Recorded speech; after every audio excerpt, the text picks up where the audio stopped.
La desdicha es diversa. La desgracia en la tierra es multiforme, desplegada sobre el ancho horizonte como el arco iris. Sus colores son como los de este, variados, distintos y de todos modos íntimamente fundidos. Desplegada sobre el ancho horizonte como el arco iris. ¿Cómo es que de la belleza he derivado un tipo de fealdad, de la alianza y de la paz un símil de dolor? Pero igual que en la ética, el mal es consecuencia del bien. Así, en realidad, de la alegría nace la tristeza.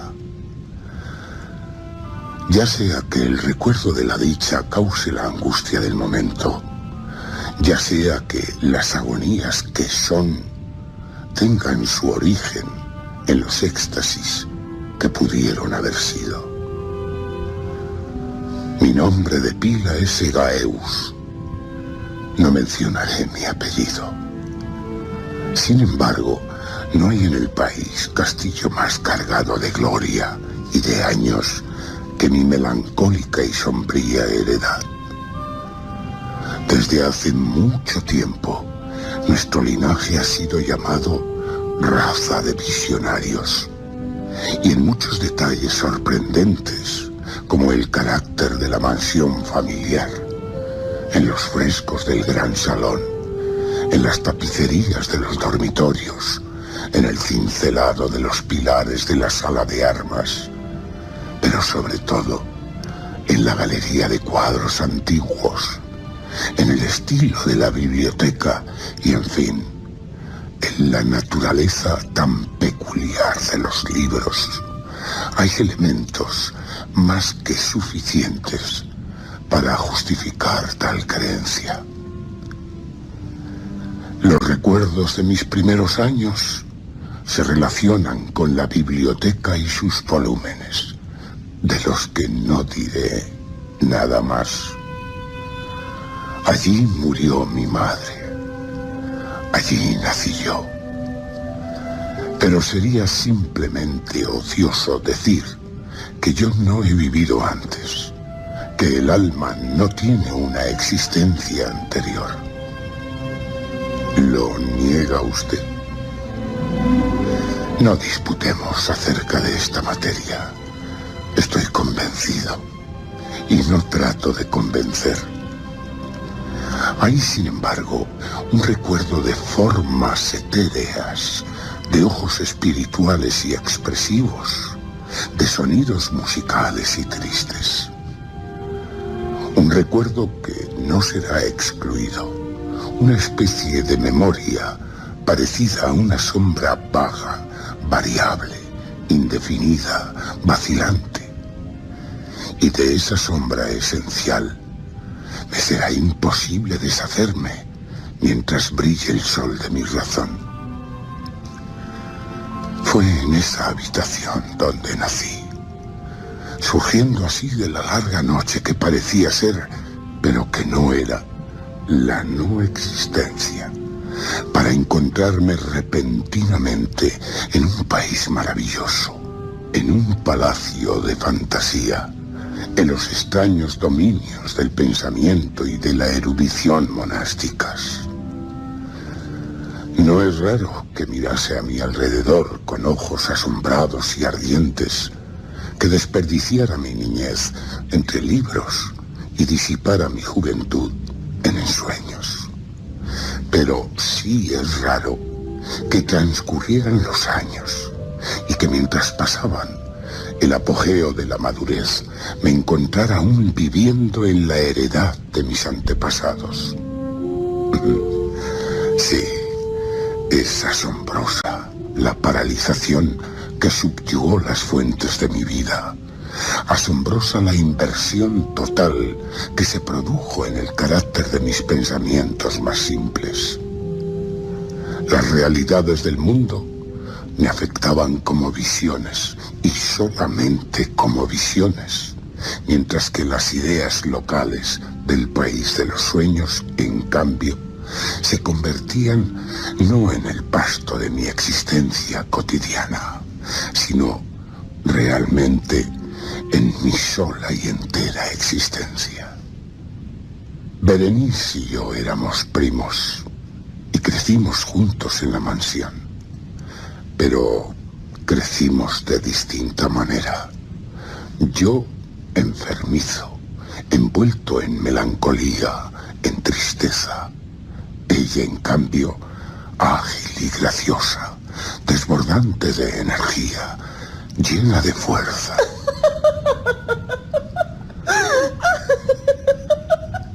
Suyos eran los paseos por la colina, míos los estudios del claustro. Yo vivía encerrado en mí, entregado apasionadamente en cuerpo y alma a la reflexión, a la meditación más intensa y penosa. Ella, vagando indolente a través de la vida, sin pensar en las sombras del camino, ni en la huida silenciosa de las horas de alas negras. Berenice. Invoco su nombre. Berenice. Y de las ruinas grises de mi memoria se yerguen a esa voz, a esos recuerdos, otros miles tumultuosos. Su imagen está viva, ahí, viva en mí, como en los primeros días de su alegría y de su júbilo.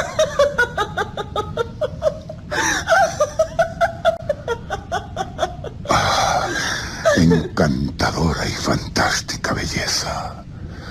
Oh, sílfide entre los arbustos de Arnhem.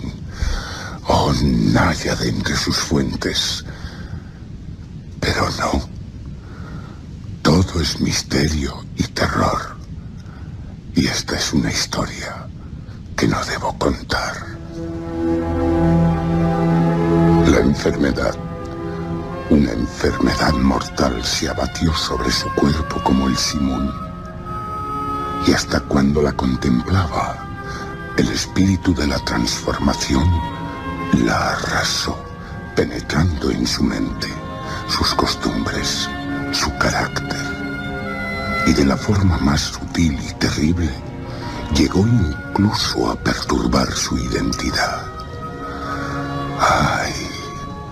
El destructor venía y se iba, pero la víctima, la verdadera Berenice, ¿dónde estaba? No la conocía, o no la reconocía como Berenice. En la numerosa serie de enfermedades producidas por aquel fatal y principal ataque que operó una revolución tan horrible en el ser físico y moral de mi prima, se ha de mencionar como la más aflictiva y tenaz una especie de epilepsia que con frecuencia acababa en catalepsia, catalepsia que se parecía a la muerte y de la que se despertaba algunas veces de una manera totalmente brusca y repentina. Mientras tanto, mi propia enfermedad, porque me han dicho que no debería darle otro nombre, aumentó rápidamente y al fin asumió un carácter monomaníaco de nueva y singular especie, ganando en vigor a cada hora y a cada momento. Y por último, tuvo sobre mí el más incomprensible ascendiente. Tal monomanía, si así debo llamarla, consistía en una irritabilidad morbosa de esas propiedades de la mente que la ciencia metafísica designa como facultades de atención. Es más que probable que no me entiendan, pero temo en verdad que no me sea absolutamente imposible darles una idea exacta de aquella nerviosa intensidad de interés con la que, en mi caso, la facultad de meditar se aplicaba y se dormía en la contemplación de los objetos más vulgares del mundo.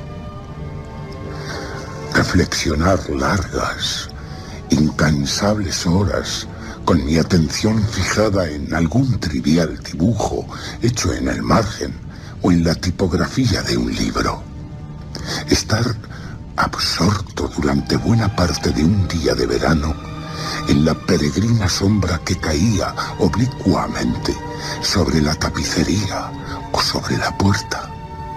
Perderme durante toda una noche mirando la tranquila llama de una lámpara o las ascuas de un fuego.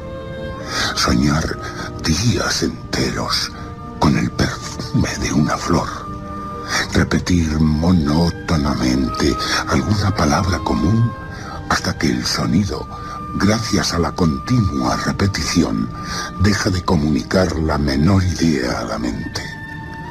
Perder todo sentido del movimiento o de la existencia física por medio de la absoluta quietud del cuerpo, mantenida larga y obstinadamente. Tales eran algunas de las más comunes y de las menos perniciosas aberraciones de mis facultades mentales. Aberraciones que sin duda no pueden explicarse. Pero, por favor, que no se me entienda mal. La excesiva, intensa y mórbida atención así suscitada y excitada por objetos triviales en sí mismos no debe confundirse con la tendencia a la meditación, común a todos los hombres, y que se da especialmente en las personas de imaginación ardiente. Tampoco era, como pudiera parecer, una condición grave, ni la exageración de una tendencia semejante, sino un estado primario y esencialmente distinto, diferente.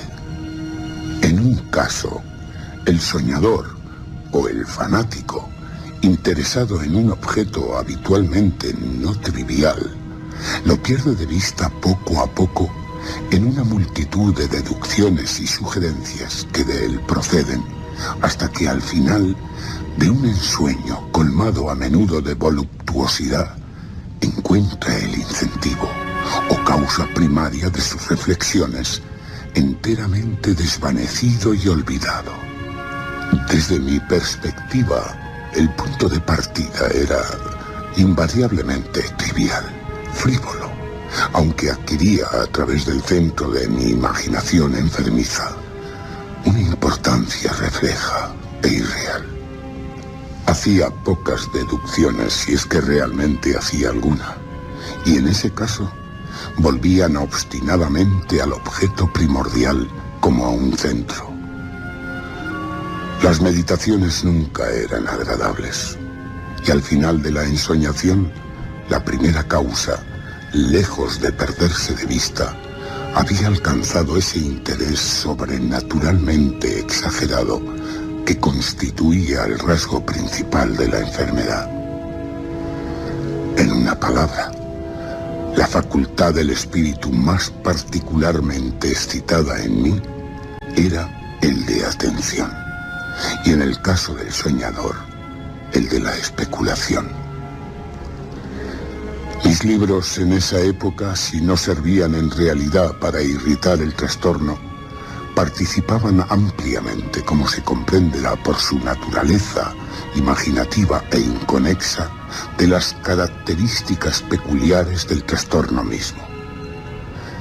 Me acuerdo muy bien, entre otros, del tratado del noble italiano Schelling Secundus Curio, de Amplitudine Beati Regnis Dei, de la gran obra de San Agustín, La ciudad de Dios, y de Carne Christi, de Tertuliano, cuyo ininteligible pensamiento, el Hijo de Dios ha muerto, más creíble cuanto más incongruente y sepultado resucitó, algo tan cierto como imposible, absorbió exclusivamente todo mi tiempo durante varias semanas en una laboriosa y poco fructífera investigación.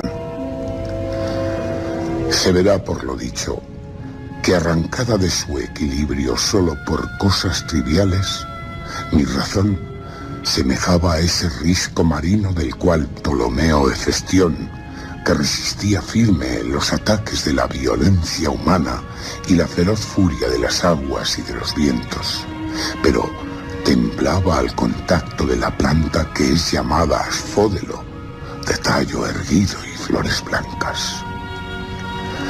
A un observador descuidado parecerá muy simple y fuera de duda que la terrible alteración producida en la condición moral de Berenice por su deplorable enfermedad debió proporcionarme algunos motivos para ejercitar aquella intensa y anormal meditación cuya naturaleza he explicado con tanta dificultad. En los intervalos lúcidos de mi mal, su calamidad me daba pena, y muy conmovido por la ruina total de su hermosa y dulce vida, no dejaba de meditar con frecuencia amargamente en los prodigiosos medios por los cuales había llegado a producirse una revolución tan extraña y súbita.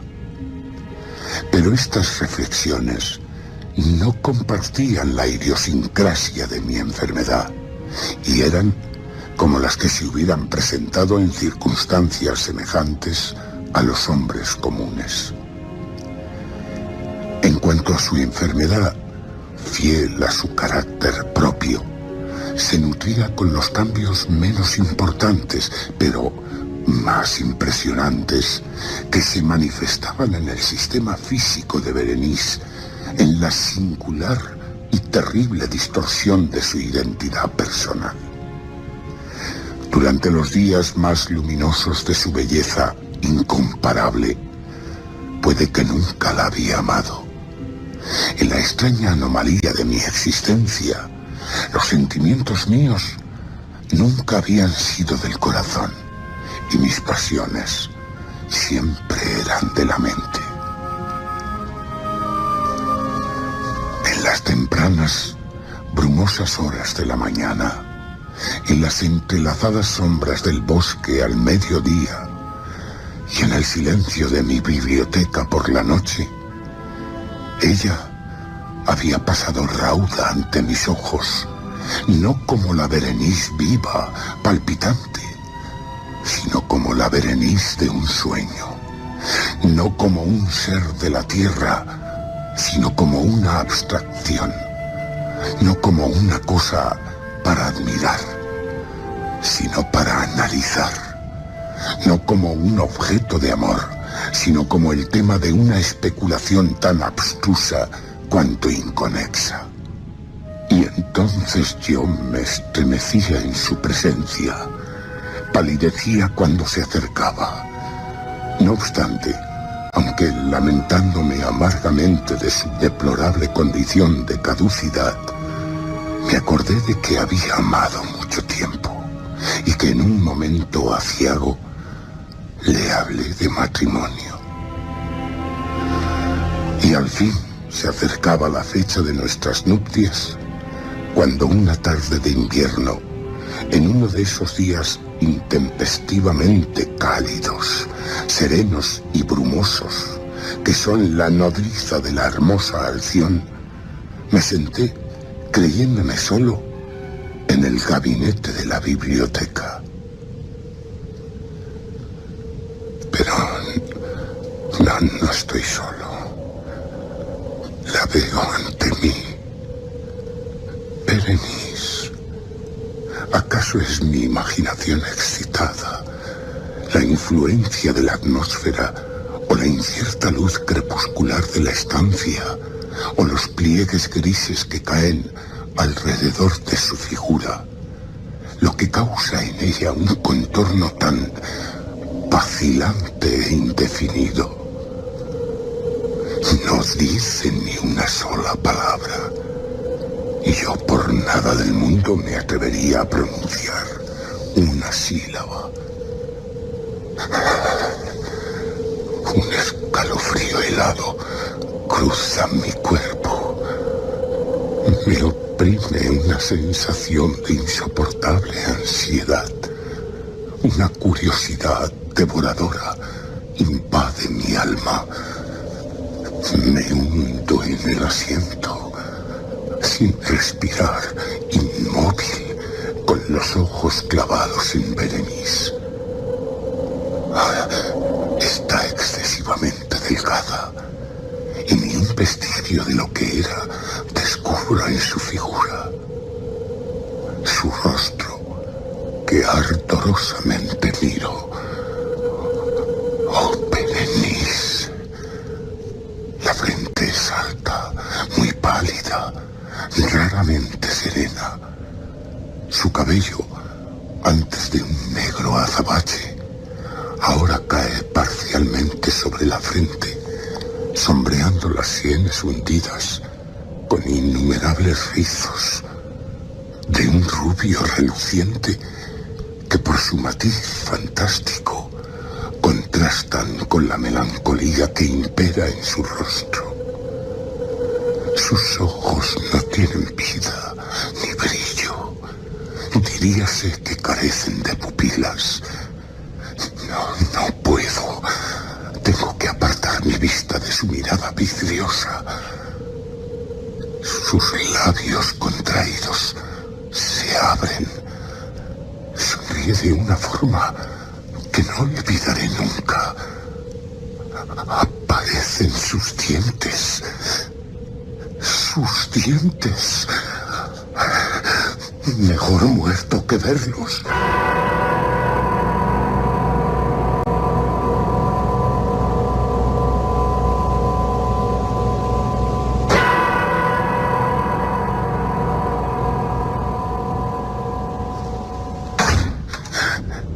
Una puerta que se cerró me causó una gran agitación. Levantando los ojos, vi que mi prima había salido de la biblioteca, pero de mi cerebro no se había ido el blanco y horrible espectro de los dientes. Ni una pequeña mancha en su superficie, ni una sombra de su esmalte, ni una mella en sus bordes existió que no grabase en mi memoria. Los vi entonces claramente, más claramente que nunca. Los dientes.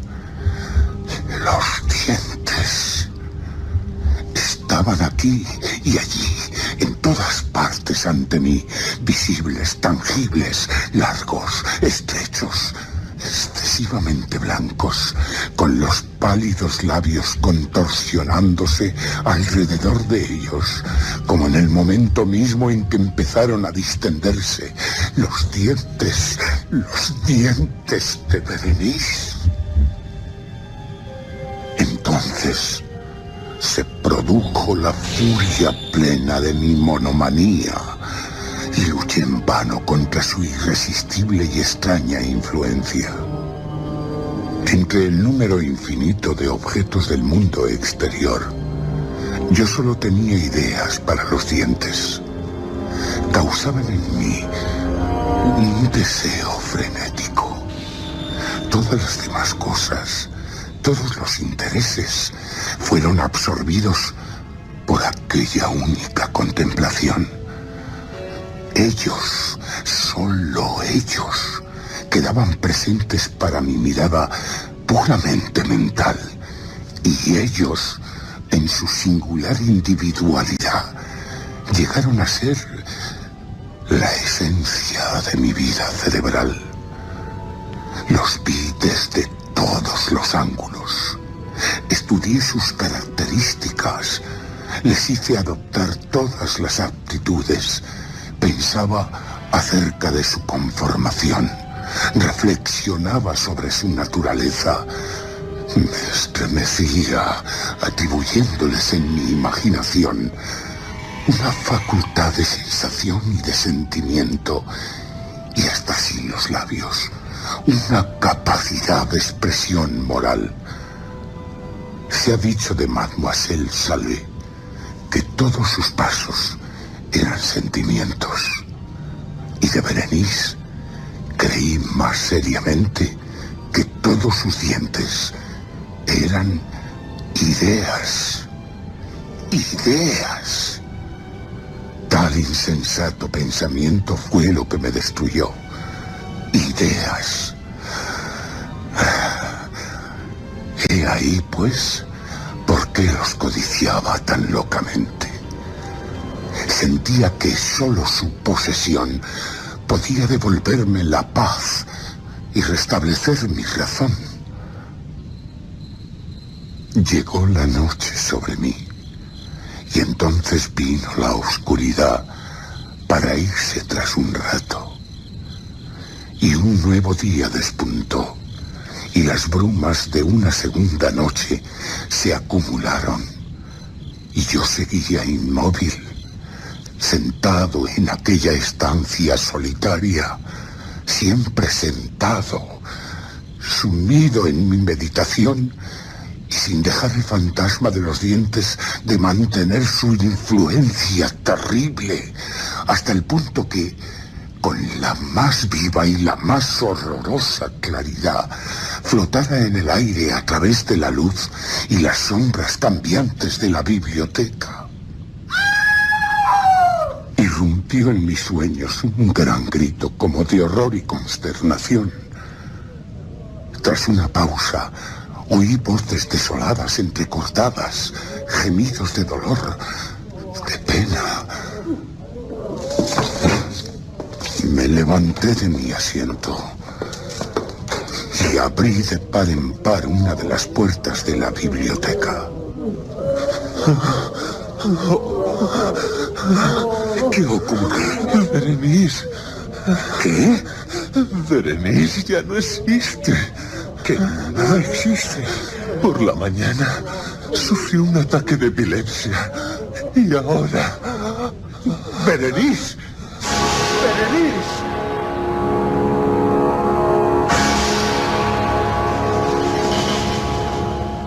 Al caer la noche, la tumba estaba lista para recibir a su ocupante, así como terminados todos los preparativos del entierro. Con el corazón lleno de angustia y oprimido por el temor, me dirigí con repugnancia al dormitorio de la muerta.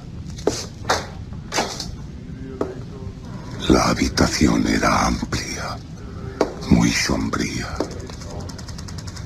y a cada paso topaba con los preparativos del entierro. Las cortinas del lecho estaban corridas alrededor del ataúd. En él yacía todo lo que quedaba de Berenice. ¿Quiere ver su cuerpo? No vi que ningún labio se moviera. No obstante, la pregunta me la hizo alguien.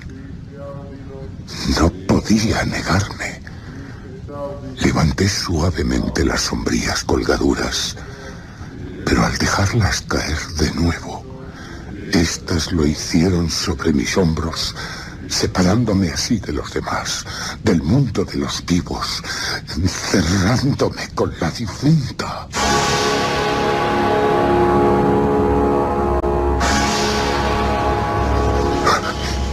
Es horrible.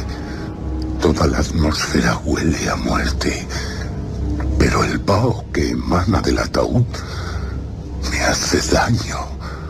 Será exhalado por el cadáver.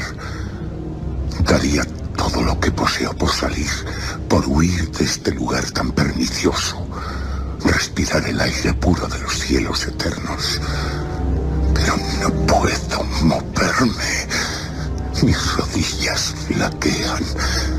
Estoy como arraigado al suelo, mirando muy fijamente al cadáver, rígido, tendido en el féretro. Pero es posible. ¿Acaso estoy loco? Se ha movido un dedo de ella en la mortaja blanca que la cubre. Se apartó el velo. ¡Ah, Dios! La venda que le sostenía las mandíbulas se han desatado. Y los labios se retuercen en una especie de sonrisa. Y tras ellos los dientes blancos, relucientes de Berenice, sus espantosos dientes. Me miran, sí, ellos me miran. Logré apartarme del lecho y sin pronunciar ni una palabra salí corriendo de aquella estancia de misterio, de horror y de muerte.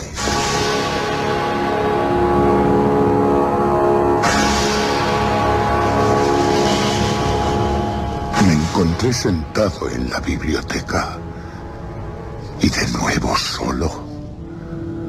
Me parecía que acababa de despertar de un sueño confuso y agitado. Sabía que era medianoche y que desde la puesta del sol Berenice estaba enterrada. Pero de aquel triste periodo intermedio no tenía conocimiento real, o por lo menos definido. Sin embargo, el recuerdo de ese tiempo estaba lleno de horror. Un horror más horrible por ser vago y un terror más terrible por su ambigüedad. Era como una página pavorosa del registro de mi existencia, enteramente escrita con recuerdos oscuros, terribles e inconexos. Me esforcé en descifrarlos, pero en vano. Mientras tanto, como el espíritu de un sonido lejano, un agudo y penetrante grito de mujer parecía seguir sonando en mis oídos.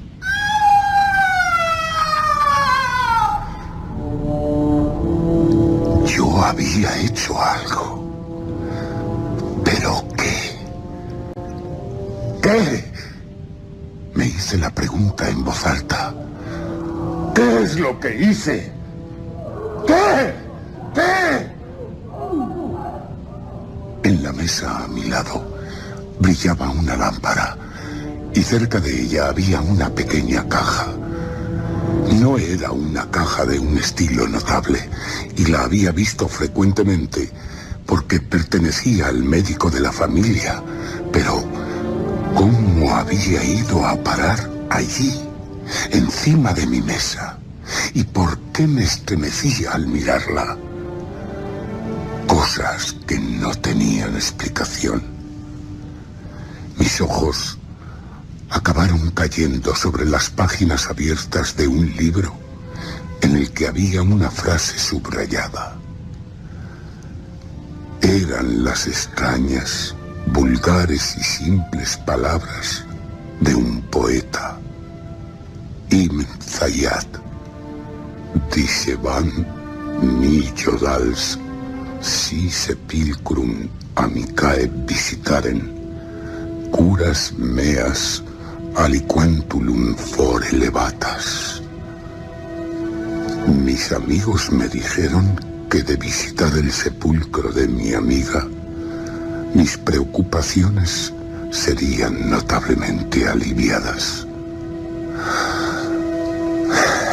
¿Por qué al leer la frase mis cabellos se han erizado y mi sangre se heló en las venas? ¿Quién ahora? Uno de los sirvientes. Está pálido, con la mirada extraviada, diría que presa del terror. ¿Qué ocurre? Un grito salvaje, pavoroso, ha turbado el silencio de la noche. Nos reunimos todos los sirvientes. Buscamos el origen del sonido. ¿Y? Una tumba ha sido violada. Y un cadáver desfigurado, sin mortaja. ¿Qué? Aún respira. Su corazón palpita. Aún está vivo. Sus ropas, señor. ¿Qué pasa con mis ropas? Están manchadas de sangre. llenas de barro. Y sus manos tienen sangre en las uñas. Sangre coagulada. Sangre en mis manos. Y contra esa pared, una pala. ¡Ah! Tomé la caja, pero no podía abrirla. Temblaba. Acabó deslizándose de mis manos, cayendo pesadamente al suelo. De la caja, entrechocando, han rodado. Son instrumentos de cirugía dental. Pero también hay unos objetos pequeños, blancos, marfileños. Son, sí, 20, 22, 24, 28, 30 y 32. Los dientes de Berenice.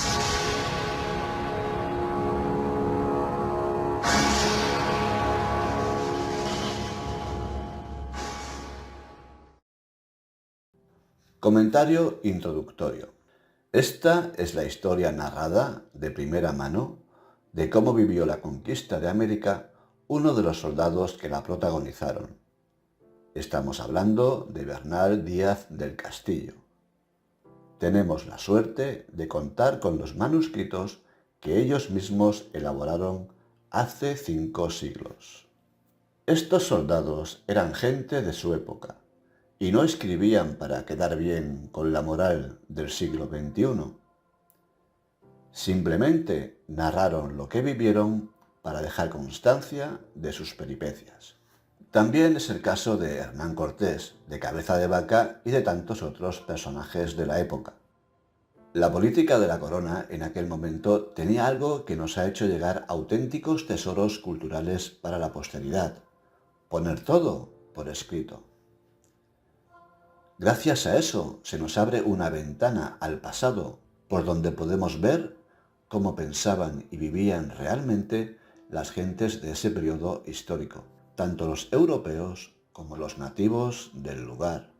Vas a poder sacar conclusiones, a veces leyendo entre líneas, de lo que de verdad ocurrió, narrado directamente por la fuente, sin revisionismos interesados. Hoy en día existen 2 tipos de personas. Por un lado, los que están siempre resaltando la diferencia, el yo no soy como tú, el somos distintos a vosotros.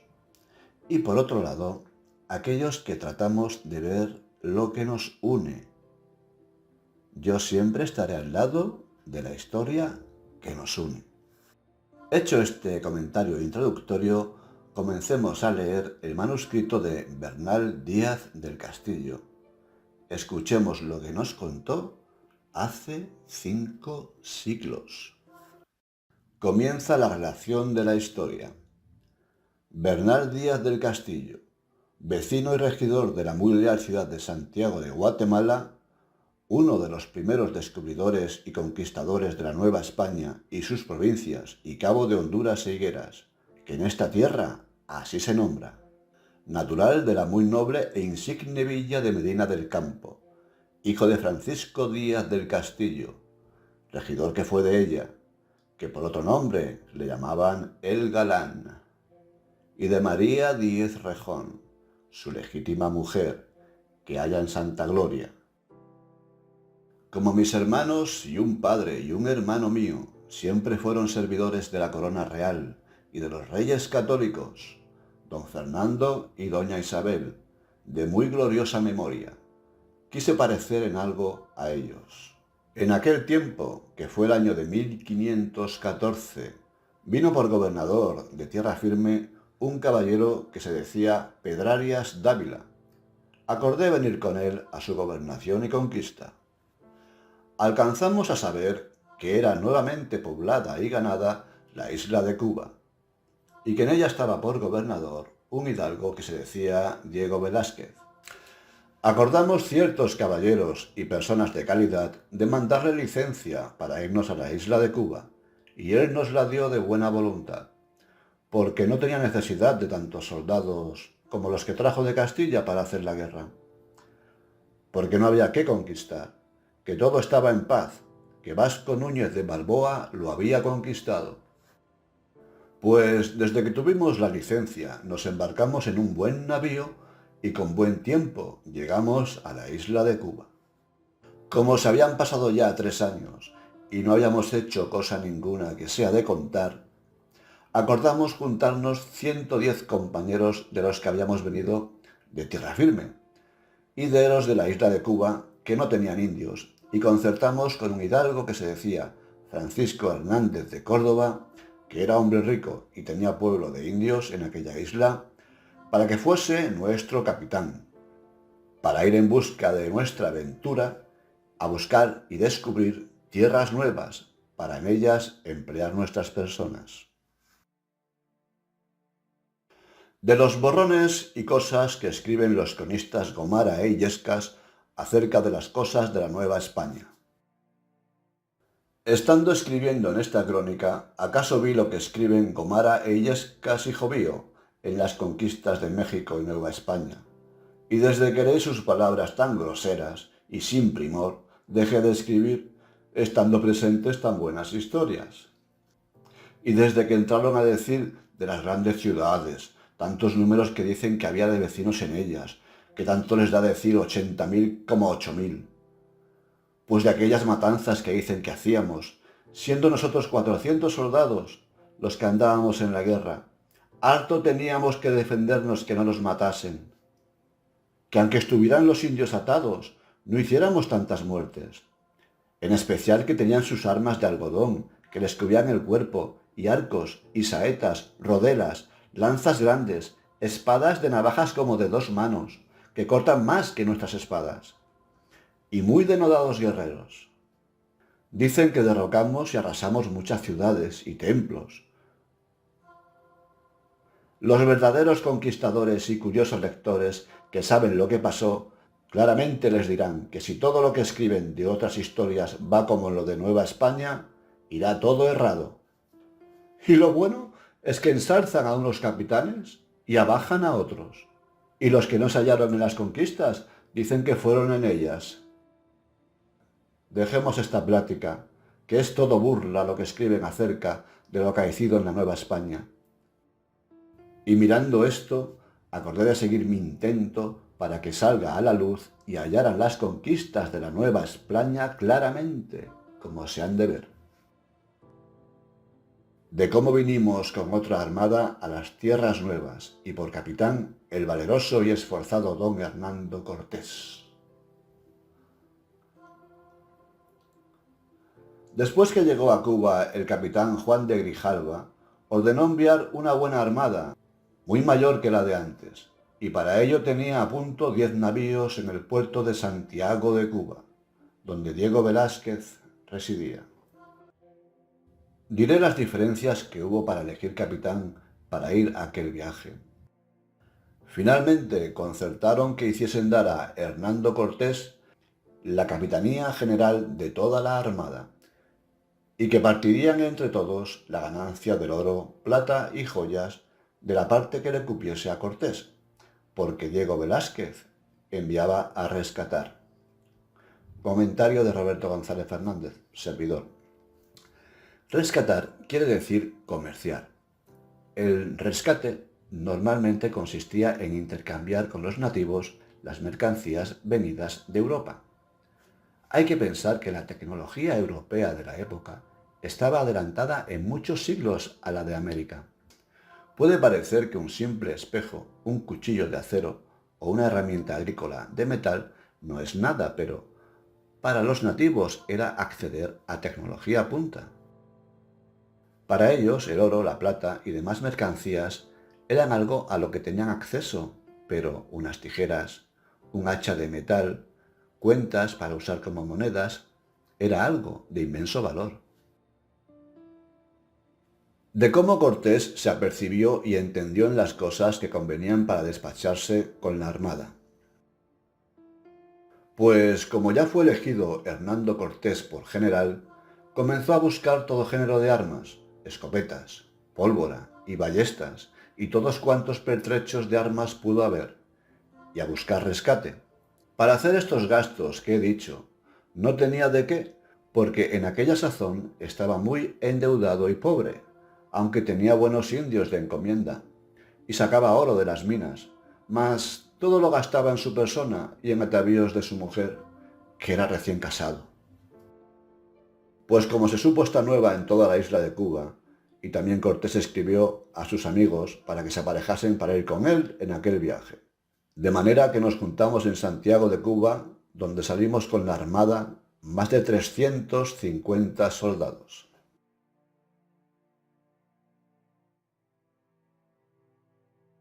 De cómo el capitán Hernando Cortés se embarcó con todos los soldados para ir a La Habana. Cortés se embarcó en la nao capitana con todos los navíos para ir a la derrota de La Habana. Parece ser que las naos que llevaba en conserva no vieron a la capitana, donde iba Cortés, porque era de noche, y fueron al puerto. Pasáronse 5 días y no había nuevas ningunas de su navío, y teníamos sospecha que no se hubiese perdido, y fue acordado por todos nosotros que fuesen 3 navíos de los de menor porte en busca de Cortés. Se pasaron otros 2 días y Cortés no venía. Ya había entre nosotros bandos sobre quién sería el capitán hasta saber de Cortés. Cortés, en el paraje de la isla de Pinos, donde había muchos bajos, tocó y no pudo navegar, y mandó descargar toda la carga que se pudo sacar, porque allí cerca había tierra, donde lo descargaron. Desde que vieron que el navío estaba a flote y podía nadar, lo metieron en más hondo y tornaron a cargar lo que habían sacado en tierra. Dio vela y fue su viaje hasta el puerto de La Habana. Como en aquella tierra de La Habana había mucho algodón, hicimos armas muy bien acolchadas, porque son buenas para entre los indios, porque es mucha la vara y flecha y lanzadas que daban. Era como granizo. Nota de Roberto González Fernández. Al contrario de lo que se pueda pensar, las armaduras metálicas podían llegar a ser un estorbo por su peso y porque el metal se oxidaba y dañaba muy rápidamente. Por eso hacían protecciones con algodón muy prensado, que era más ligero y funcional para ese escenario. Seguimos. Todo esto ordenado nos mandó apercibir para embarcar y que los caballos fuesen repartidos en todos los navíos. Hicieron pesebrera y metieron mucho maíz y hierba seca.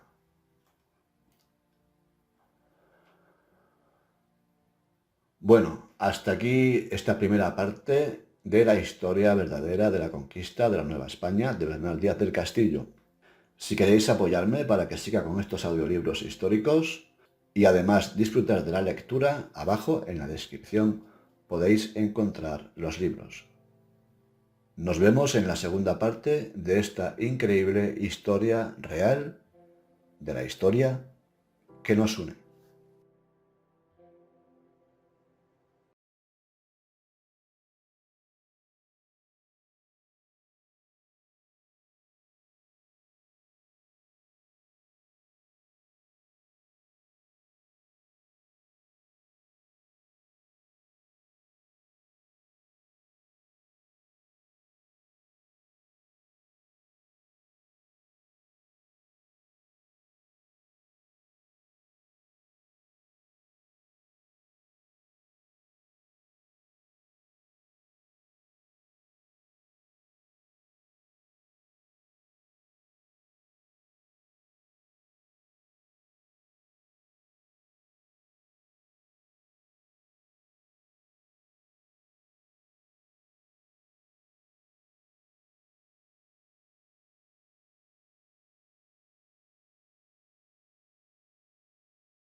Hola, aprendenauta.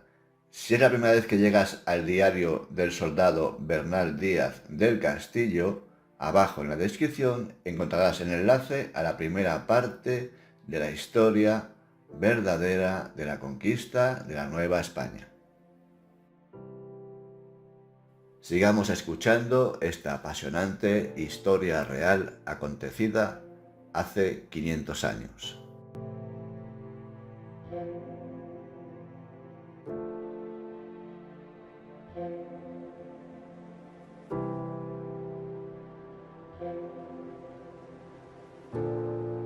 Cuando Cortés vio volver a Ordaz sin recaudo, ni nueva de los españoles ni de los indios mensajeros, estaba enojado y dijo con palabras soberbias a Ordaz que había creído que otro mejor recaudo trajera, que no viniese así, sin los españoles, ni nuevas de ellos, porque ciertamente estaban en aquella tierra. De cómo el español que estaba en poder de los indios supo que habíamos arribado a Cozumel y se vino con nosotros.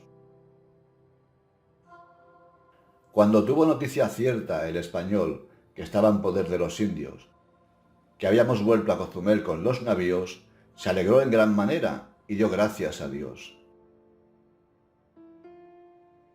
Y mucha prisa en venirse él y los 2 indios que le llevaron las cartas y rescate a embarcarse en una canoa. Y como la pagó bien en cuentas verdes del rescate que le enviamos, luego la halló alquilada con 6 indios remeros en ella. Y dan tal prisa en remar que en espacio de poco tiempo pasaron el golfete que hay de una tierra a la otra. Llegados a la costa de Cozumel, ya que estaban desembarcando, dijeron a Cortés unos soldados que venían de cazar que había venido una canoa grande allí junto del pueblo y que venía de la punta de Cotoche. Mandó Cortés a Andrés Tapia y a otros 2 soldados que fuesen a ver qué cosa nueva era venir allí junto a nosotros indios sin temor alguno, con canoas, y luego fueron. Cuando los indios que venían en la canoa que traía al Aguilar vieron los españoles, tuvieron temor, queríanse tornar a embarcar. Aguilar les dijo que no tuviesen miedo, que eran sus hermanos. Andrés de Tapia, como los vio que eran indios, porque Aguilar ni más ni menos era un indio, luego envió decir a Cortés que 7 indios de Cozumel son los que allí llegaron en la canoa.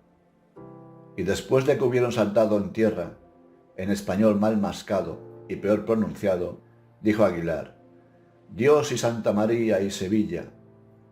Y luego le fue a abrazar a Tapia. Y otro soldado de los que habían ido con Tapia a ver qué cosa era, fue a decir con mucha prisa a Cortés que era español el que venía en la canoa, de lo que todos nos alegramos.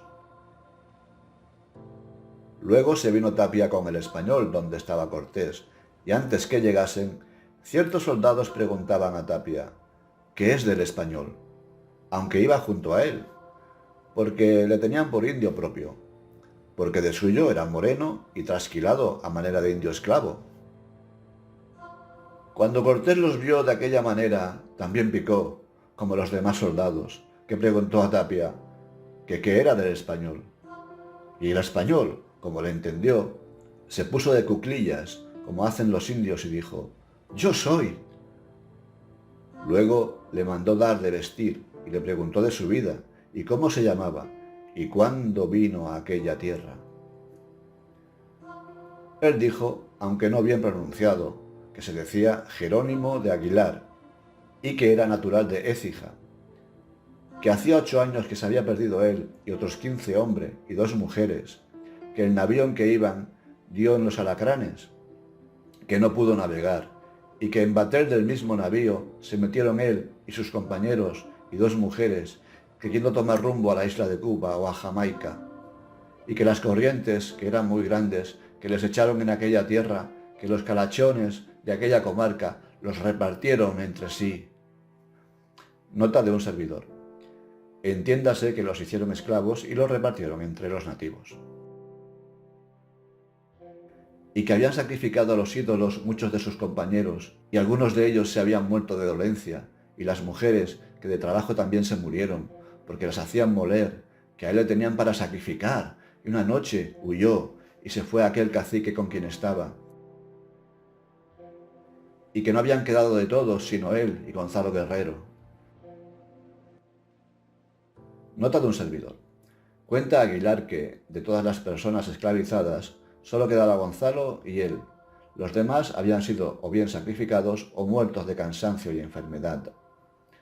Véase que se comenta que se lo iban a comer, y que por eso huyó, pasando a ser esclavo de otro cacique. No estamos aquí para juzgar a gentes de hace 500 años. En su época era lo normal. Pero sí que hay que huir de una historia de nativos muy buenos y cristianos muy malos. Ambos eran gentes de su época.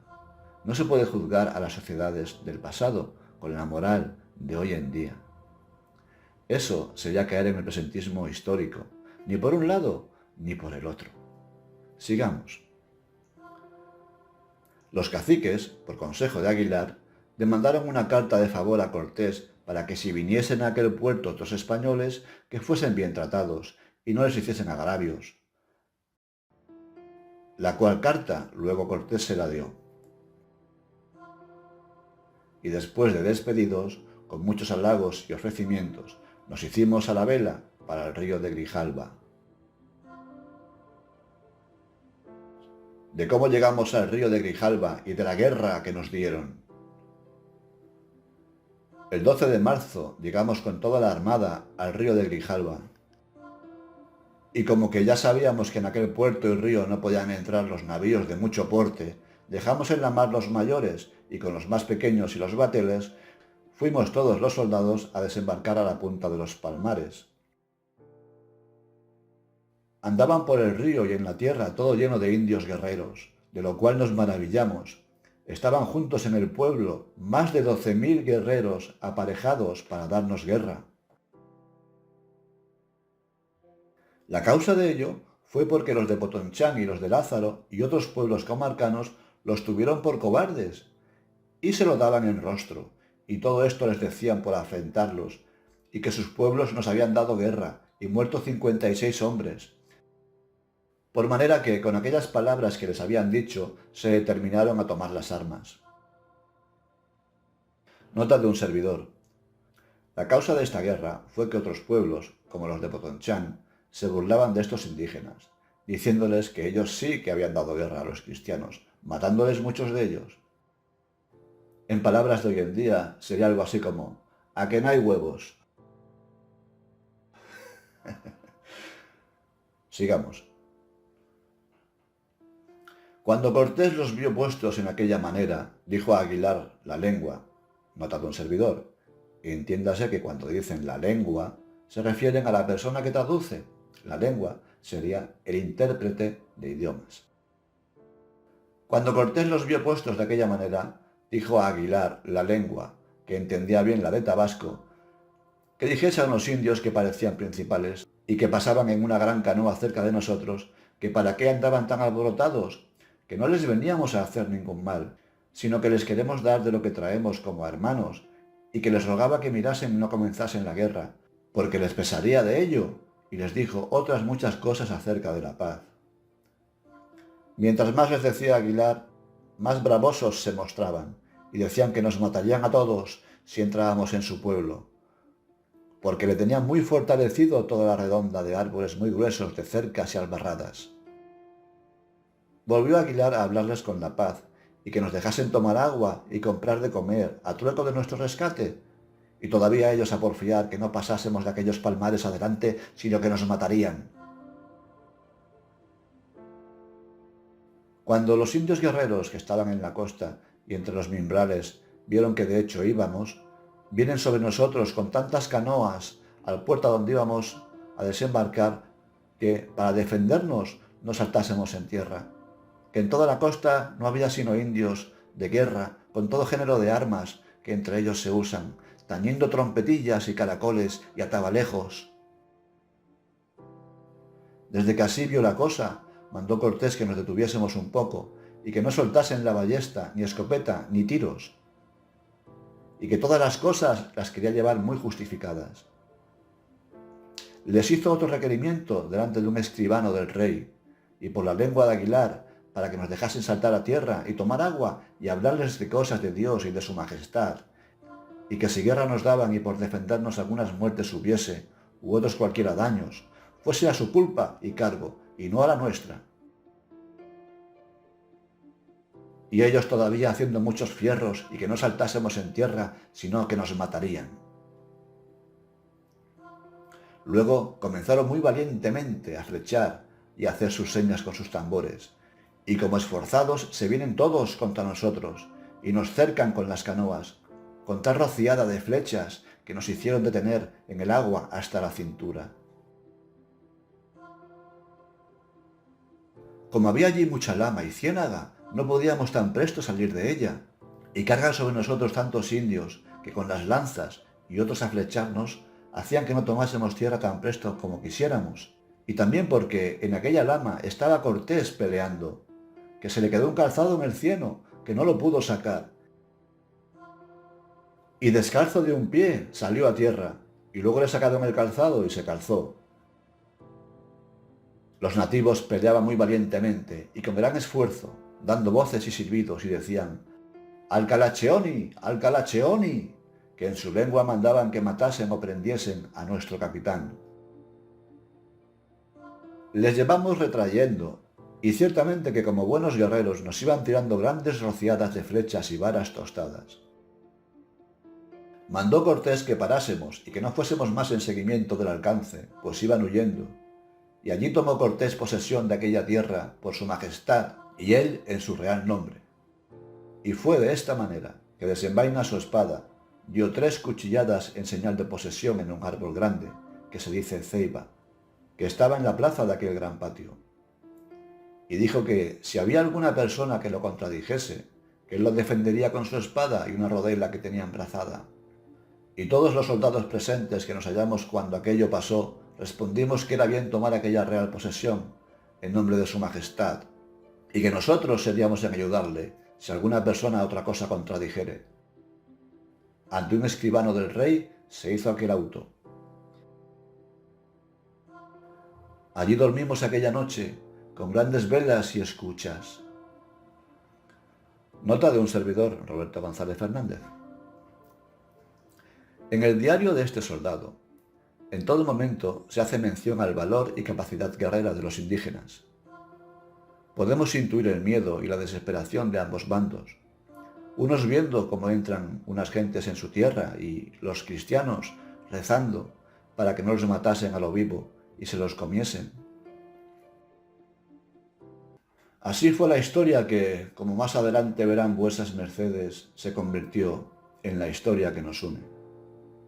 Hace tiempo me hice un examen de ADN para ver quiénes eran mis ancestros a lo largo de la historia. Somos una mezcla. Para quienes se crean puros de lo que sea, les recomiendo que se hagan un test de ADN. Con la ciencia y con la historia, siempre al lado de la historia que nos une. Lo más espectacular está aún por venir. Emplazo a vuesas mercedes a vernos en la parte 4 de esta gran epopeya.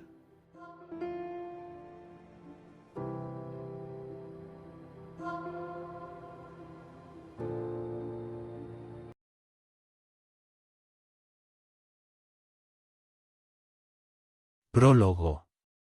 La conquista de México no fue simplemente un evento histórico, fue una épica aventura, una gesta que tuvo a Hernán Cortés como su protagonista principal.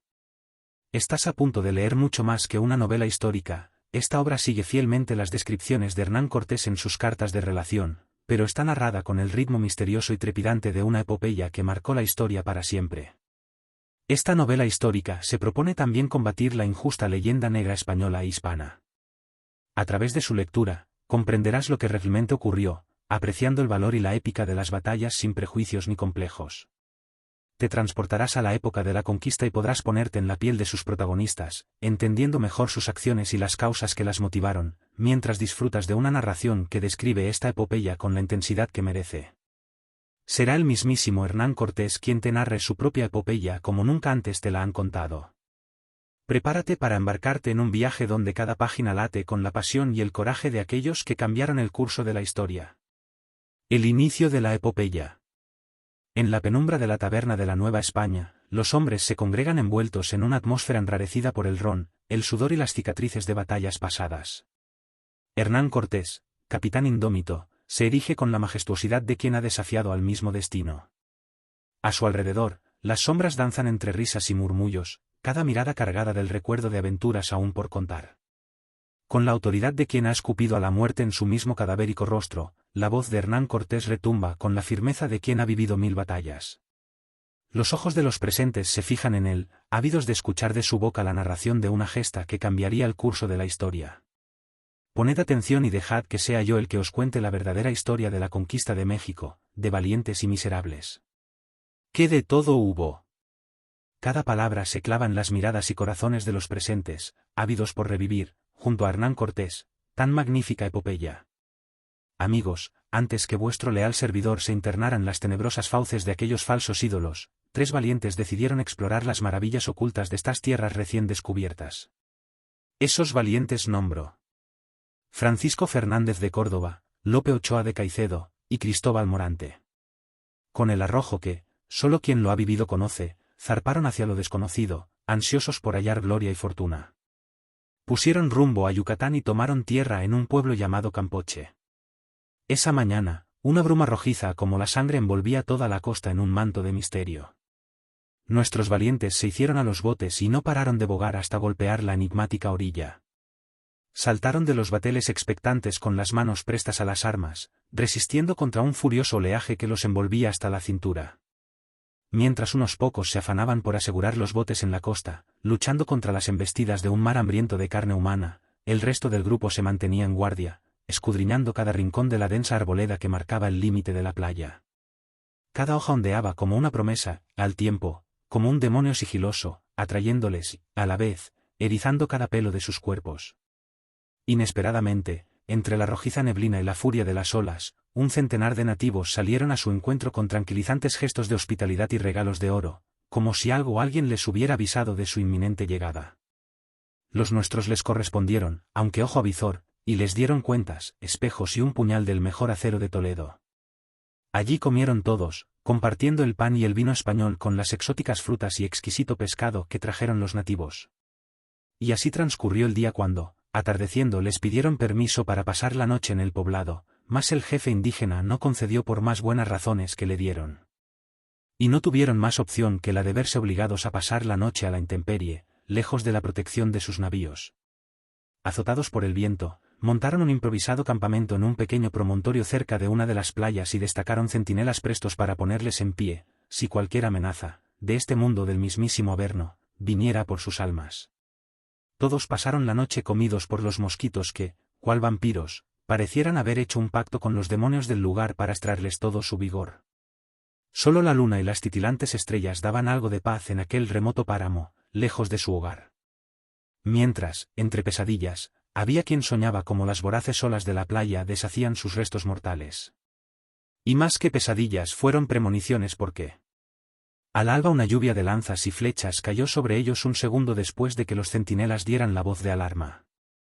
De los 26 valientes caídos en la batalla, 20 murieron en ese primer ataque, sin apenas haber podido tomar la rodela y desenvainar su espada. Y sabe nuestro Señor que, la desesperación por ver tan de cerca la mueca de la muerte, les dio la fuerza para hacerles retroceder a espadazo limpio, hasta obligarles a meterse dentro de la maldita arboleda de la que salieron. Dicen que no hay un palmo de tierra sin una tumba española.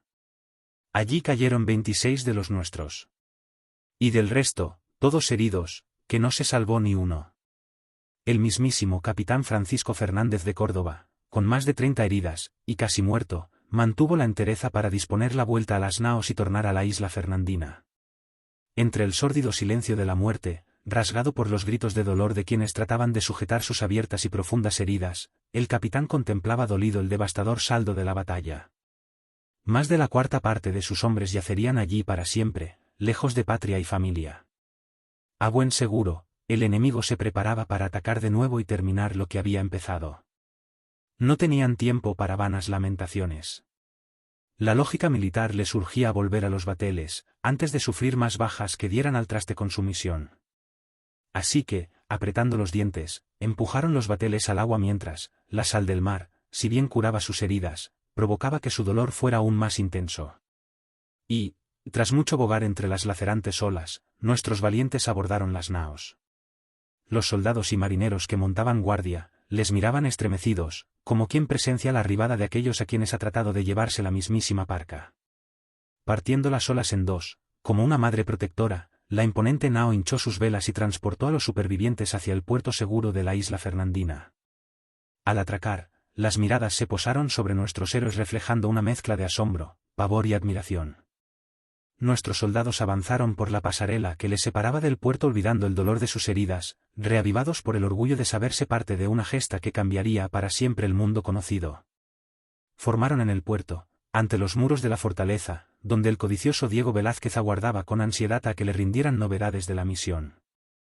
Con gestos fatigados pero llenos de determinación, los exploradores compartieron su hallazgo, una tierra opulenta, donde el oro fluía como el agua y adornaba los cuerpos de sus habitantes como joyas divinas. Las palabras del capitán Francisco Fernández de Córdoba, impregnadas de emoción y promesa, avivaron el fuego de la ambición en el corazón de Velázquez y sus hombres. Una ambición, la del tal Velázquez y los suyos, que casi consiguió dar al traste con mi esfuerzo por ganar nuevos territorios y gentes para su majestad, el emperador. Pero, no os he de adelantar tales maldades. En su momento os daré a todos detalle de lo que estaba por suceder. Nuestros camaradas dijeron al dicho Diego Velázquez que había mucho oro que se podría conseguir comerciando con los nativos del lugar. Diego Velázquez, codicioso como era, aceptó presto el encargo y dispuso una nueva expedición naval, comandada por un hombre de su confianza, el capitán Juan de Grijalva, al mando de 160 hombres. Fue entonces, en esa travesía, cuando finalmente nos embarcamos varios capitanes, movidos por la sed de aventura y el deseo de servir a su majestad. Así fue como con el brillo del sol acariciando las aguas cristalinas del Caribe, se divisó, a lo lejos, la silueta de una isla en el horizonte. Era Cozumel, una nueva tierra que aguardaba a ser explorada. Antes de bajar a tierra, observamos con cautela desde cubierta, alertas ante cualquier señal de peligro. Con el corazón en la boca, nos hicimos a los botes hasta alcanzar la orilla, donde una multitud de indígenas curiosos se iba congregando. Los nativos, con ojos llenos de asombro y expectación, se acercaron con suma cautela y miradas penetrantes, como si quisieran desentrañar los secretos de unos seres salidos de la nada. La tensión en el aire nos oprimía el pecho, mientras nos estudiábamos con una mezcla de buena voluntad y recelo, con la incertidumbre de no saber si nos íbamos a dar la mano o nos íbamos a dar la muerte. Y así, antes de que el sol se ocultara tras el horizonte, mediante gestos, sonrisas y el intercambio de pequeños obsequios, comenzó a reinar la camaradería y aparente confianza. Nosotros nos admirábamos de la exótica vestimenta y los adornos de los nativos, mientras que ellos mostraban curiosidad por nuestras extrañas armas y vestimentas. Cuando ya creíamos ganada su confianza, después de un intercambio de gestos amistosos, los nativos se despidieron, y sin más, se internaron en la selva, como sombras que acudían a la llamada de la oscuridad. Y allí, en la orilla, mientras se apagan las luces del día, quedamos, sin acabar de entender por qué se habían marchado tan de súbito. Al arribar la negra noche, el capitán dio orden de subir a los botes, y, aliviados por dejar atrás la inquietante selva, remamos con brío hacia la precaria seguridad de nuestras naos. Nada más subir a bordo, el contramaestre informó al capitán de que los barriles de agua de la expedición estaban casi vacíos. Sin embargo, la urgente necesidad de reabastecerse tendría que esperar al alba. A la mañana siguiente, arribamos al pueblo con las primeras luces del día con la esperanza de reabastecernos de agua pero, con sorpresa, nos apercibimos de que sus moradores habían desaparecido como fantasmas en la rojiza neblina. Nos invadió la inquietud al intuir que aquel abandono repentino ocultaba alguna traición contra nosotros. ¿Qué artimañas habían tramado en nuestra ausencia? ¿Nos estaban observando para caer sobre nosotros más pronto que tarde? ¿O estarían prometiendo nuestros corazones a sus malditos ídolos? Teniendo en cuenta sus impredecibles costumbres, el interponer cuidado era obligado. Se dio orden de salir de allí prevenidos ante cualquier ataque y volver a embarcar. Ante la imperiosa necesidad de proveerse de agua, el capitán decidió zarpar rumbo hacia otra costa. Sin embargo, ya en alta mar, el capitán, movido por una extraña intuición, mandó virar de nuevo hacia la amenazante isla de Cozumel. Al regresar, ordenó una incursión en el poblado, determinado a llenar los odres de agua, dispuesto incluso a pagar el precio con su propia sangre, y la de sus hombres, si fuera menester. Allí estaban de nuevo, rodeados por el amenazante vacío que habían dejado los naturales del lugar. Cada choza, cada árbol, cada hoja, podría ocultar la inclemente flecha que pondría fin a nuestras esforzadas vidas. Nada ni nadie, tan solo un inquietante silencio. A la orden del capitán, un grupo de soldados corrieron a rellenar los odres con agua mientras el resto les dábamos protección. Parecía que los malditos odres no se iban a llenar nunca, deseosos por salir de allí cuanto antes pues, a pesar de ser fervientes cristianos, se percibía como sus sanguinarios ídolos nos estaban cercando por momentos. Cada gota que caía en el recipiente resonaba como un eco de nuestra urgencia por escapar de aquel lugar, donde las sombras de los dioses paganos parecían acecharnos en cada rincón. Con el corazón martillando nuestro pecho, finalmente logramos abastecernos y el capitán Grijalva ordenó la retirada mientras manteníamos la guardia ante cualquier emboscada que pudiera surgir de entre la arboleda. Con el último barril de agua asegurado en la cubierta, nuestros hombres se apresuraron a preparar las velas y los aparejos para zarpar. Las sombras de la noche comenzaban a extenderse sobre el horizonte mientras quedaba tras la inquietante isla de Cozumel. De nuevo en alta mar, navegamos hasta alcanzar el puerto de Campoche, donde los nativos al divisarnos, con grandes gritos y gestos amenazantes, se aprestaron para el combate. Con mucho esfuerzo, y con todos prestos a echar mano a las armas, nuestro intérprete consiguió convencerles de que tan solo veníamos a comerciar y a aprovisionarnos de agua. Más poco pudimos comerciar pues no tenían oro. Como nuestro capitán no quería que se repitiera lo de Cozumel, allí mismo mercadeó para que les permitieran llenar los odres con agua. El jefe del poblado consintió, a cambio de unas cuentas de cristal, que ellos usaban como monedas, se hizo el trato. Pero tan pronto como llenamos los odres, sus rostros comenzaron a mudar, dibujándose una mueca hostil en todos ellos y urgiéndonos firmemente para que abandonásemos la isla. Y, por más que nuestro intérprete trató de hacerles entender que precisábamos un día más para cargar y preparar la embarcación a fin de partir, no concedieron, y sin más, tuvimos que marchar para la costa, eso sí, muy alertas ante cualquier argucia de los nativos. Esta vez, tuvimos que montar el campamento en la misma playa, pues no había un promontorio adecuado para tal menester. Muchos soldados, supervivientes de la última batalla, yacían tumbados al raso, asidos a sus armas, con los ojos totalmente abiertos e inyectados en sangre, esperando lo que estaba por venir. Mientras, algunos de los soldados restantes, que se acababan de embarcar, les miraban descreídos. Los nativos parecían ser amistosos. Así que, poco a poco y despreocupados, se entregaron a los brazos de Morfeo, pues el día por venir sería azaroso y precisaban reponer fuerzas. Y así pasó cada cual la noche hasta que, el silencio del amanecer fue abruptamente golpeado por el estruendo de tambores indígenas y el ulular de flechas cortando el aire. Los guerreros nativos, envueltos en una ferocidad ancestral, descendieron sobre nosotros con furia desatada. Las flechas, como lluvia de dardos envenenados, encontraron sus blancos con precisión mortal, hiriendo gravemente al capitán Grijalva y a varios de nuestros valientes compañeros. La batalla se desencadenó en un caos frenético, con el estrépito de las armas resonando en cada rincón de la playa. Nosotros, aunque superados en número, luchamos con la bravura propia de quienes ya habían aceptado la muerte. Sin embargo, la embestida implacable de los nativos y la devastadora lluvia de proyectiles nos hicieron comprender la imposibilidad de mantenernos en tierra firme. El capitán, gravemente herido, a pesar de la sangre que manaba de su boca, encontró las fuerzas para ordenar retirada a las naos. Cubriéndonos desesperadamente unos a otros, para no ser abatidos o, lo que es peor, llevados aún vivos ante sus ídolos y sufrir una muerte terrible, ganamos las chalupas en aquel mar que, pareciera ansiar tragarnos hacia su negro abismo. El capitán Grijalva, aunque herido una vez más y debilitado, mantuvo su tempel de acero mientras daba la orden de zarpar, dejando atrás una playa teñida de sangre y el eco de un enfrentamiento que, aunque breve, quedaría grabado en la memoria de todos nosotros para siempre. Y así, proseguimos nuestro viaje por la amenazante costa hasta llegar a las orillas de un imponente río, al que decidimos llamar Río de Grijalva, en honor al valeroso capitán que lideraba nuestra expedición. Pero la alegría del descubrimiento pronto se vio empañada por la sombría amenaza que nos aguardaba en las riberas. Al despuntar el alba siguiente, y dirigir nuestra mirada hacia las orillas, nos encontramos con la que podría ser nuestra última aventura si Dios, nuestro Señor, no nos auxiliaba. A ambos lados del río se había congregado una multitud de furiosos guerreros, armados con arcos tensos, flechas afiladas y lanzas relucientes.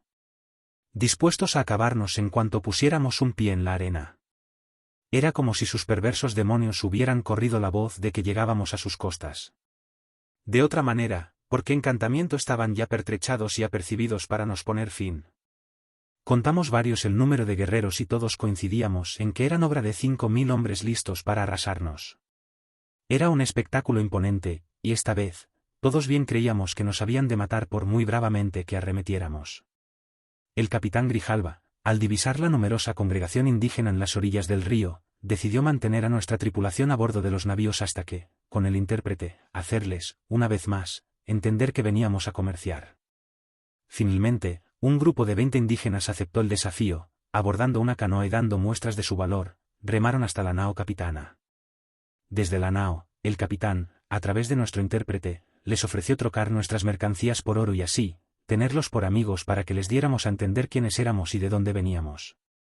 Los nativos, con curiosidad y cierta desconfianza, aceptaron la propuesta, y al día siguiente, regresaron con algunas joyas de oro que rescatamos con nuestras mercancías, marcando así, el inicio de un primer encuentro pacífico entre dos mundos que, aunque diferentes, estaban destinados a mezclarse.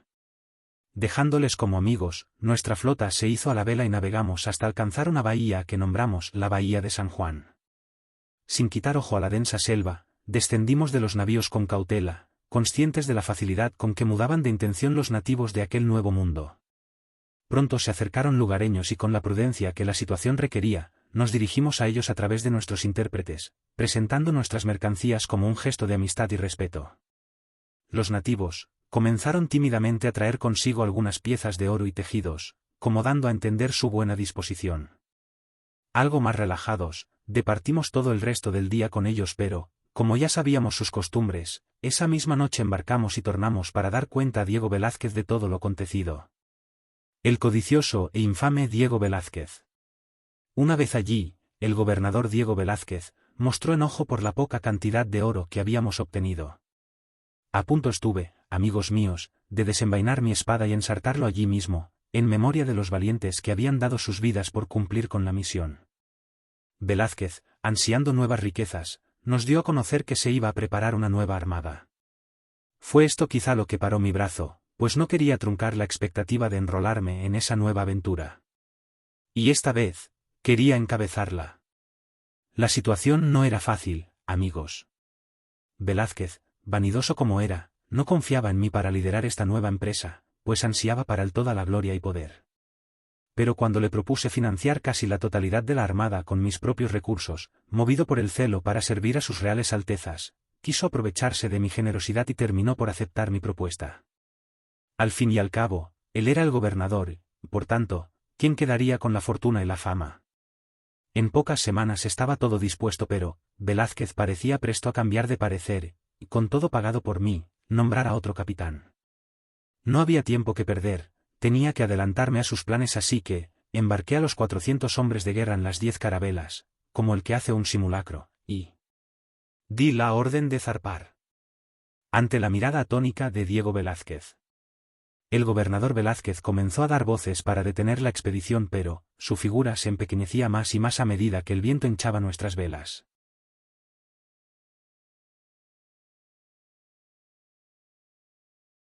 Yo, Juan Sebastián Elcano.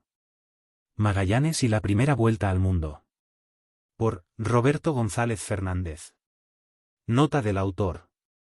Esta novela histórica te llevará a lo más profundo de la épica expedición que cambió para siempre el curso de la humanidad. Desde las primeras páginas, Elcano, tu guía y narrador, te llevará de la mano a través de los mares inexplorados, las traiciones ocultas y las hazañas más heroicas, como si estuvieras leyendo su propio diario secreto. A través de sus ojos, sentirás la intensidad de cada tempestad, el dolor de cada pérdida y la gloria de cada victoria. Serás testigo de las intrigas que amenazaron con desbaratar la expedición, de los enfrentamientos con culturas desconocidas y del sacrificio supremo de hombres que, liderados por Fernando de Magallanes, se atrevieron a desafiar los límites del mundo conocido. Descubre la verdad detrás del mito. Esta historia no solo es una celebración del coraje y la tenacidad, sino también un retrato íntimo y humano de los hombres que navegaron más allá del horizonte, cambiando para siempre el destino del Imperio español. Si eres amante de la historia, la aventura y el legado del Imperio, esta novela te transportará a una de las gestas más extraordinarias jamás contadas. ¿Estás listo para navegar hacia lo desconocido junto a Elcano? La epopeya de Juan Sebastián Elcano. En una taberna oscura y bulliciosa de Sevilla, el aire está cargado con el olor a salitre y vino barato. La madera cruje bajo los pies de los marineros, curtidos por el sol y el mar, que llenan el lugar. Súbitamente, se escucha el golpe de una jarra de vino contra una de las desvencijadas pero robustas mesas. Una imponente figura se recorta entre la enrarecida atmósfera de la taberna, mientras un corro de pupilas inyectadas en vino y ron se clavan en él. Escuchadme todos, la mayoría ya me conocéis, soy Juan Sebastián Elcano. Dejad, amigos, que os relate, desde el principio y sin perder detalle, como apenas 20 hombres, más muertos que vivos, de casi 300 que principiamos, conseguimos volver con vida, del más peligroso viaje que jamás haya osado alma mortal. El tiempo se detuvo, todos quedaron pasmados, ansiosos por escuchar, de boca del mismo Elcano, la mayor aventura que hayan osado los hombres. Todo comenzó en el verano de 1519. El turco había cortado la ruta por tierra hacia la especiería y los portugueses habían encontrado un paso por mar, rodeando África. Sus Majestades la reina Juana de Castilla y su joven hijo, el rey, Carlos I de España y V de Alemania, estaban al frente de nuestro imperio, en plena expansión. Un marino y militar portugués, de nombre Fernando de Magallanes, había propuesto a su rey una ruta alternativa para llegar a las Islas Molucas, pero, por más que lo había explicado, su propuesta y persona fueron despreciadas. Al parecer, el tal Magallanes, dolido por tan reiteradas afrentas, se había presentado ante nuestro rey Carlos, para ofrecerse a comandar el descubrimiento de una nueva ruta hacia la especiería. Decía haber estudiado los cálculos del almirante Cristóbal Colón y corregido sus errores. Afirmaba que, navegando hacia el oeste, se encontraba un paso que daría acceso a su majestad a las Islas Molucas. El mismísimo Hernán Cortés estaba a punto de iniciar su descubrimiento y conquista del Imperio Mexica. España rebosaba de audaces descubridores del Nuevo Mundo, y tras la aceptación del plan de Magallanes por parte de nuestro rey, el emperador Carlos, me dispuse a formar parte de tan temeraria expedición. La aventura me emocionaba, pero no me fiaba de ese portugués, y no era el único. Nuestra expedición constaba de casi 300 hombres, entre marineros, oficiales, soldados y otros tripulantes. La mayoría de nuestros efectivos eran españoles de la península, pero también contábamos con marinería de varios lugares del imperio y de otras naciones. Además, teníamos un intérprete malayo llamado Enrique, y lo que más nos inquietaba, unos 30 portugueses. Hijos de la única potencia mundial que nos hacía sombra. Nos embarcamos con provisiones para 2 años. Llevábamos mucho vino, que para nosotros era como el fuego que nos mantenía en marcha. Además, cargamos galletas, harina, queso, arroz, legumbres, carne de membrillo, miel y algunos animales vivos, como vacas y cerdos. También llevábamos una gran cantidad de baratijas, cuentas, collares, telas de colores chillones y espejos, preparados para intercambiar con los indígenas que pudiéramos encontrar en nuestro camino. Ahora, dejad, amigos, que os haga una pequeña confesión. Antes de embarcarme en esa expedición, había tenido problemas con la justicia porque vendí mi barco a unos genoveses. Me había enrolado en la expedición, no solo para enmendar mi falta, sino también para formar parte de una aventura que cambiaría el mundo. La partida de Sevilla. Todos en la taberna advirtieron que, Elcano no solo estaba narrando su admirable epopeya, sino que, la estaba volviendo a revivir. Partimos de Sevilla en agosto de 1519, cuando la ciudad aún despierta bajo la pálida luz del amanecer, con los sonidos de los barcos preparados para zarpar resonando en el aire. Las velas de nuestras 5 naves se alzan imponentes contra el cielo, listas para recibir los vientos que nos llevarán a través del inmenso Atlántico. El descenso por el río Guadalquivir es todo un espectáculo. Las orillas están abarrotadas de curiosos, familiares y amigos que vienen a despedirse, conscientes de que muchos de nosotros no regresaremos. Los gritos de ánimo y las oraciones se mezclan con el ruido de las maniobras de los marineros, que trabajan con precisión para guiar nuestras naos por las aguas tranquilas del río. Alrededor, todo es júbilo, pero nosotros ni siquiera sabemos qué rumbo y ruta vamos a tomar, es más, ni siquiera tenemos la certeza de que exista la endemoniada ruta. Todos, marineros, soldados y oficiales, llevamos a cabo nuestras tareas como parte de un mecanismo perfectamente ajustado, al tiempo que vamos inmersos en nuestros pensamientos. Nuestras familias, el temor a lo desconocido, nuestras esperanzas de prosperidad. Observo a Magallanes, atento a todo, dando órdenes sin descanso, sin permitir la más mínima indisciplina, como si intuyera que, al menor error, su capitanía iba a ser puesta en entredicho. No me equivoqué al juzgarlo como un militar extremadamente aferrado a la disciplina, no es de los que dejan pasar la más nimia insubordinación. Fernando de Magallanes ha sido naturalizado como súbdito de Su Majestad Católica, el Rey Carlos, en 1518, tornándose en uno de los nuestros, pero, a pesar de esto, la mayoría le seguimos viendo con recelo por su origen portugués. Además, digamos que su carácter huraño y autoritario, no le granjea el favor de la tripulación. El rey Carlos I ha decidido nombrar a Juan de Cartagena como supervisor para vigilarle de cerca. Aunque oficialmente Magallanes tiene el mando, en la práctica, debe rendir cuentas a Juan de Cartagena. Al llegar a Sanlúcar de Barrameda, se hace evidente que nuestra partida será más compleja de lo esperado. Magallanes y el resto de oficiales deciden demorar un mes en este puerto no solo para completar los preparativos finales, sino también como una estrategia deliberada para despistar a los espías portugueses que nos acechan, siempre atentos a cualquier oportunidad para sabotear nuestros planes. Durante nuestra estancia en Sanlúcar, los de la tripulación somos asediados por todo tipo de inquietantes insinuaciones. Los rumores sobre los verdaderos planes de Magallanes, las tensiones entre nosotros y la desconfianza hacia los portugueses crecen día tras día. El liderazgo de Magallanes se ve continuamente puesto a prueba, y la figura de Juan de Cartagena como supervisor añade más leña al fuego de la desconfianza. Las disputas son constantes. Uno de los temas más candentes es la ruta que seguiremos. Magallanes insiste en mantener el curso hacia el sur para encontrar el ansiado paso hacia la especiería. Pero muchos de nuestros oficiales españoles, acostumbrados a rutas más convencionales y menos arriesgadas, se muestran escépticos. Juan de Cartagena, en particular, cuestiona abiertamente las decisiones de Magallanes en todas las reuniones. Cada objeción es recibida por el portugués como una nueva humillación. Al presenciarlo, me pregunto cuánto tardará en prender la corta mecha del capitán. La asignación de raciones y suministros es también motivo de controversia. Magallanes, meticuloso en su planificación, establece cuotas estrictas para asegurarse de que tengamos suficiente para el largo viaje. Sin embargo, algunos marineros y oficiales, acostumbrados a una mayor cantidad de rancho, se oponen airadamente a estas restricciones. Por su parte, Cartagena no duda en utilizar a estos descontentos a su favor, acusando a Magallanes de ser demasiado severo y desconfiado. Se está generando una inconmensurable tormenta, y cuando estalle, habrá que saber en qué lado de las naos apostarse. Los rumores sobre su posible traición se propagan rápidamente, sembrando el temor y la desconfianza.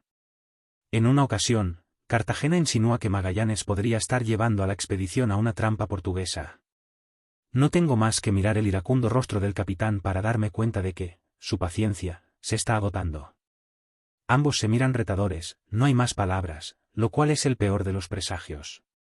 Por si esto fuera poco, durante las noches en Sanlúcar, las tensiones a menudo se convierten en confrontaciones abiertas. En una taberna, un grupo de marineros discute acaloradamente sobre la capacidad de Magallanes, les veo mentar a las madres de sus contrarios, llegando casi a los golpes antes de ser separados. Me pregunto si esta expedición llegará a partir siquiera. Magallanes, aunque intenta mantener la disciplina, no puede ignorar la creciente división entre sus hombres. Finalmente, la presencia de espías portugueses en Sanlúcar solo complica más las cosas.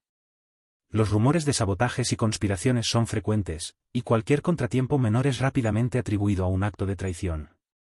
Magallanes, vigilante y cauteloso, se esfuerza por asegurar que los preparativos se completen sin problemas. Con todo esto, la presión y el estrés se marcan en su rostro y sus órdenes son cada vez más cortantes. La combinación de todas estas tensiones hace que cada día en Sanlúcar sea una prueba de fuego para Magallanes. La presencia de Juan de Cartagena, cuestionando y socavando sus decisiones, no consigue más que avivar las llamas de la discordia, dejando claro que, aunque aún no hemos zarpado, ya estamos en medio de una tormenta. Finalmente, el 20 de septiembre de 1519, con el alba apenas despuntando, partimos de Sanlúcar de Barrameda lanzando salvas de artillería.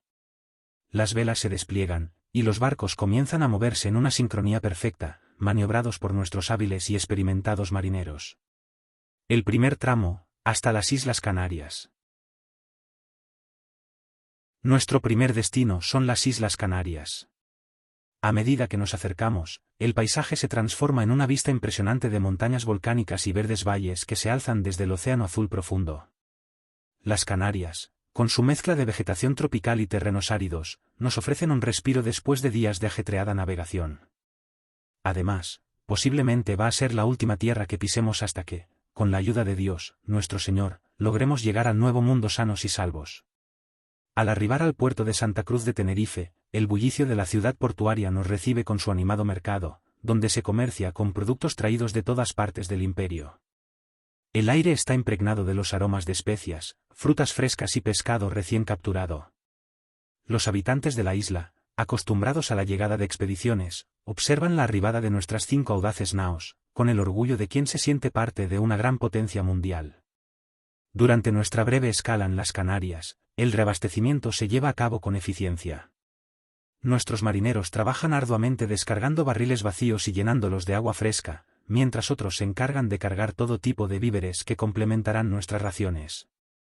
La actividad incesante en el puerto se desarrollaba bajo el sonido de fondo de las voces de los comerciantes que ofrecen sus mercancías.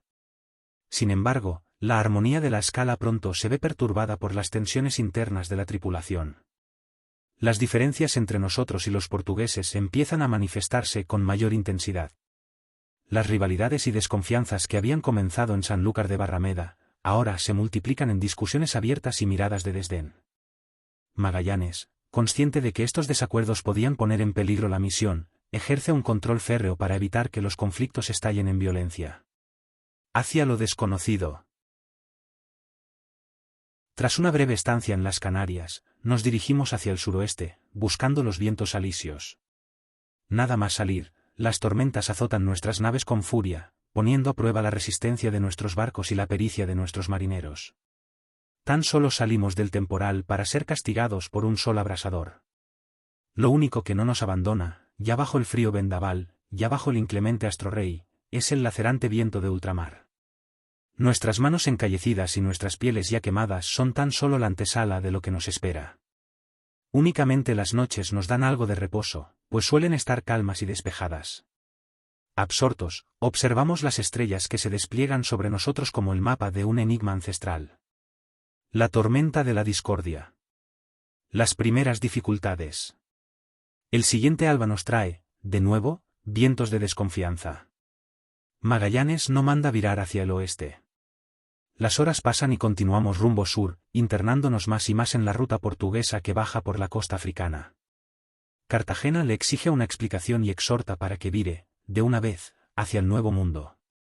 Ante esto, Magallanes da la callada por respuesta y mantiene rumbo sur. Toda la expedición es una Santa Bárbara a punto de estallar. Los rumores de que Magallanes nos está burlando para entregarnos a los portugueses se hacen más creíbles y vuelven a azotar a toda la tripulación. Han pasado varios días y estamos al borde del motín. Al nuevo alba, por fin, el capitán Magallanes da la orden de virar hacia el oeste, aunque para ese entonces ya estamos bastante más al sur de la ruta habitual. Ante la pertinaz insistencia de Juan de Cartagena, el enviado del rey, y otros capitanes, Magallanes, incomodado por tanto requerimiento, revela o, quizá debería decir, escupe por su iracunda boca, que el motivo de bajar tanto al sur es para evitar una más que previsible emboscada portuguesa. Pues, a buen seguro, nos han estado esperando en algún punto de la ruta habitual.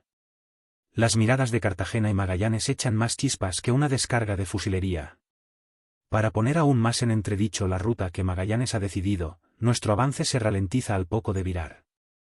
La ausencia de viento da un descanso a nuestros cuerpos pero inquieta nuestros espíritus. Estamos en medio de las temidas calmas marinas, las cuales pueden detener hasta la muerte a la más soberbia flota. Nuestras reservas de agua son suficientes para cruzar el océano pero, si nos demoramos mucho más de lo previsto en alcanzar el Nuevo Mundo, nos quedaremos sin agua y estaremos lejos de cualquier socorro por navegar fuera de las rutas de navegación habituales. Cada nudo de avance que pierden nuestras naves, se atan las entrañas de toda la angustiada expedición. Nuestros peores presagios se han hecho realidad. Llevamos 20 días atrapados con vientos contrarios que nos obligan a arriar las velas para evitar retroceder. La falta de avance y las difíciles condiciones del mar solo agravan el descontento de la tripulación. Estamos detenidos en medio del océano, con las provisiones agotándose día tras día. En ese clima de expectación, muchos dicen: ¿qué más necesita Cartagena para dar un golpe de mano? Si nos demoramos más en virar hacia las Canarias moriremos de sed. Cartagena, armado con sobrados motivos, sabe que es llegado el momento de poner en su sitio a ese portugués. El Consejo de Capitanes. El estado de ánimo a bordo se deteriora aún más, todo está a punto de irse a pique, y Cartagena fuerza la situación para que se convoque un Consejo de Capitanes. Es en este consejo, realizado durante una de las calmas más intensas, donde la tensión entre Magallanes y los de Cartagena finalmente explota. Juan de Cartagena, el enviado por el rey, se encara con Magallanes asediándole con todo tipo de reproches y menosprecios. La situación escala rápidamente, llegando a un punto en el que la furia es tal que Magallanes desata toda la inquina que ha estado tragando.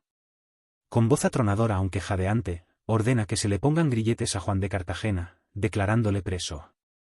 Esta decisión nos sorprende a todos y nos deja en un estado de asombro y estupefacción. Nunca hubiéramos pensado que, el portugués, tuviera la osadía de mandar arrestar al enviado del rey. Nuestras naves están atrapadas en mitad del océano, pero nosotros nos sentimos aún más presos y a la deriva. Nadie sabe qué va a ocurrir en el siguiente instante, el futuro de nuestra misión se tambalea como los frágiles cascarones en los que navegamos. El arresto de Cartagena. El arresto de Juan de Cartagena ha conmocionado a toda la expedición. Cartagena, enrojecido por la ira y la humillación, es trasladado a la bodega de la nao donde, a partir de ahora, estará prisionero. La decisión de Magallanes ha creado un mortal abismo entre él y el resto de los capitanes españoles. La travesía tras el arresto del enviado del rey deriva en más intrigas soterradas que Cartagena continúa alimentando desde su prisión. Nuestra flota, atrapada en mitad del océano, continúa enfrentando vientos contrarios y exasperantes calmas que amenazaban con convertirnos a todos en un puñado de esqueletos, tripulando unas naos fantasmas, como las de las terroríficas historias que se cuentan entre los lobos de mar. Tras varios días de desesperación, los vientos vuelven por fin, pero los negros nubarrones que se ciernen sobre nosotros no presagian nada bueno. Nunca había visto tan furiosos vientos. Arriamos nuestras velas, pero, aún así y a pesar de estar ya plegadas, muchas son desgarradas.